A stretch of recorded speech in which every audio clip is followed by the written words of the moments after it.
Alright, so the two bolts, they're messed up, and so what I did was I found the size that worked. It's 10 by 125. So we got 10 by 125. This kit right here, this is a thread restore kit. I just make sure it's the same, and it is. Just make sure. I'm in the metric area over there. You can see there's metric, and then that's fine, UNF. It doesn't say UNF, but that's what it is. Fine thread and then coarse thread. But since this is a Japanese vehicle, I know it's metric, and I just find the size that I need for this, and these were all messed up. So what I do is I just get one of these, the one that fits right here. I actually ended up breaking it right now, which is you know, it is what it is. But I'm just showing you how I restored the threads. And what I'll do is I'll just replace that. I can replace that by itself. And so you get one of these, the one that works. You just shove it up in here like so. But this is not the correct one, but I did use the correct one. Make sure it fits in there properly. Start it off by hand, and then you can just use this. Go all the way down with it till you bottom all the way out.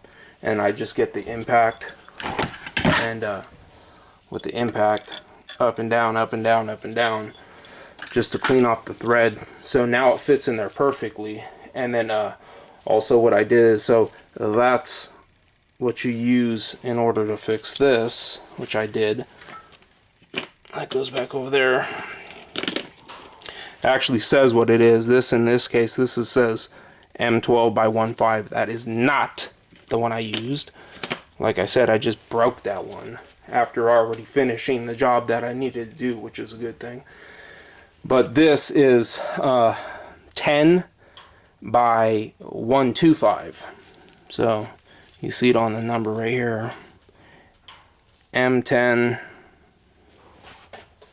Let's see if I can get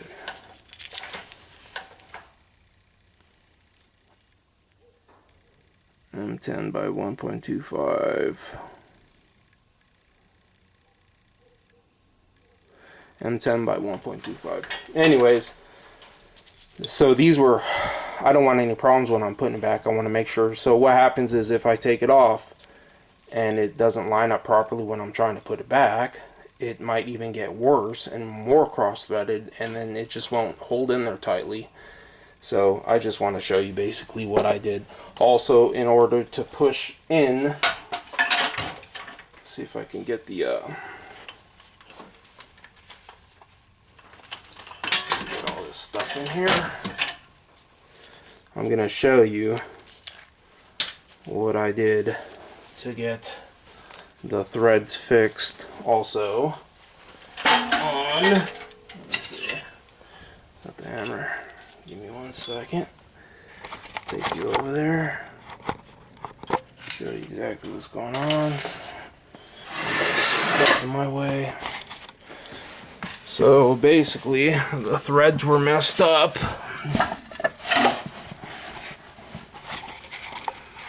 This is half the time you know you're a decent mechanic when you're fixing everybody else's mistakes. So up there, the bolt itself, I could see that it was all messed up. So if the bolt itself, the threads are all messed up, if you know the threads are all messed up, I restored this first using the technique that I showed you. That's not a tap and die set, that's a thread restoring kit. And let me see, so I make sure I get the size that I need.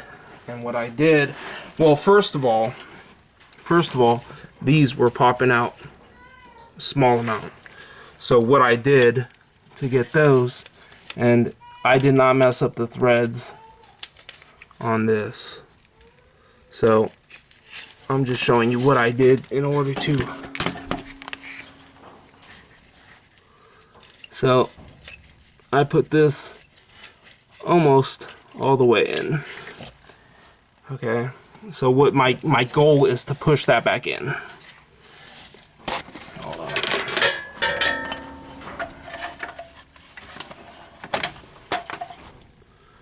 My goal is to push this back in. I was trying, you can see I was trying to use some pliers, and that wasn't working so great. So what I did was, first I restored the threads on the bolt. Secondly, I restored the threads on that by getting in here.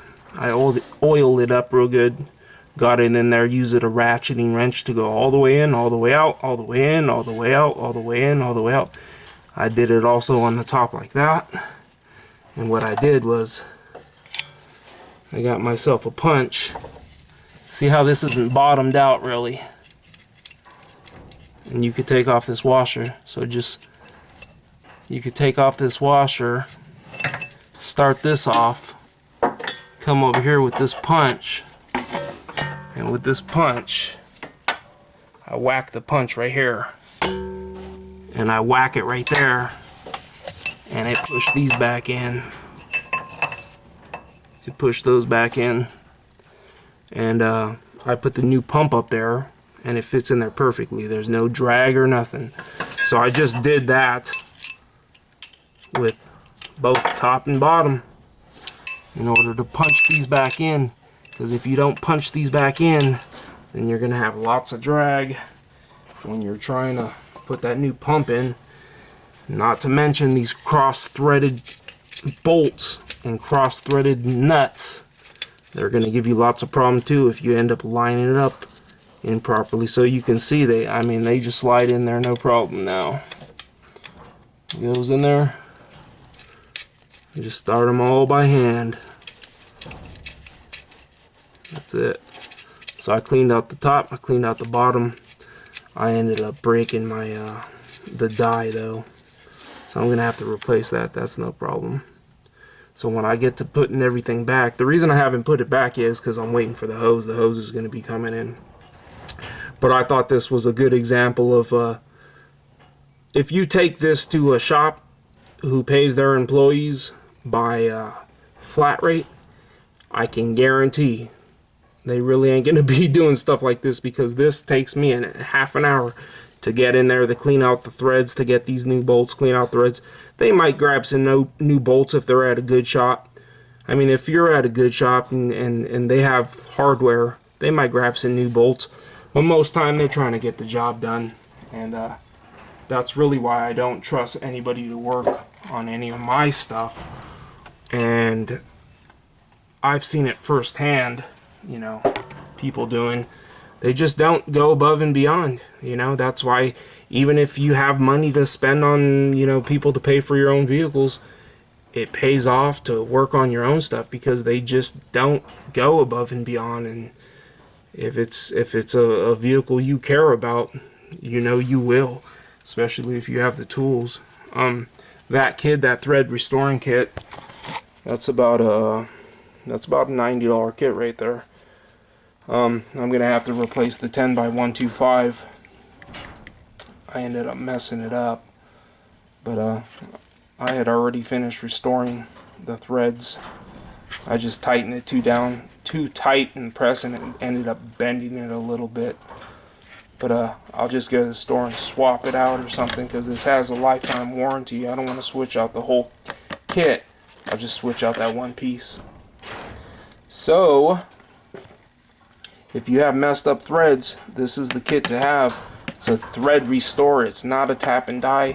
It's kind of expensive, but you can rent it from the auto parts store. Matter of fact, I'll give you the part. Actually, let me see a part number right there. OEM 27142. That's the thread restore kit. You can rent this from AutoZone, depending on where you live. You could probably rent it from a lot of other places. So the good thing though, because they rent this, right? I can go give them one of these and show them that it's broken, and they'll probably just return that set and get a whole new set or something. I don't want to return the whole new set. I just want to replace that piece right there. And use oil when you're doing it. But I just want to show you guys the progress. Believe it or not, this is just 1 day's worth of, you know, nobody's in the rush at this point. And that's really the best case scenario, because when you're in a rush and you don't have extra bolts and you don't have the thread restoring kit, you just throw them threads back in there, ruining threads even more. So I just wanted to show you what I do in instances where threads are messed up. Chasing threads. Thanks for watching. We should have all the parts we need in about a day or two, and then we'll pop everything else back, and we'll do another video on I don't know, something now. We'll move on. Thanks for watching. But main thing though is I wanted to show you what I used to hit those in also, and because it's kind of hard to get in there, and the pliers weren't the pliers weren't working. I was trying to get up in there and push those in. You got to do that, because if you don't do that, the new pump isn't going in there properly. So I just saved myself a ton of headache by going in there and pushing those in using the method that I showed you, and then also cleaning up the threads on both the nuts and the bolts. Everything will go back. And I did end up damaging the head of this a little bit. I took it to the grinder, ground it down, make sure my socket fits on there properly, and that's all there is to that. So it's a 10 by 125 is what it is, which is a couple of inches long, probably 4.5 inches long or so, or what, 65, 75 centimeters, millimeters, centimeters. All right, thanks for watching, guys. Comment, rate, subscribe.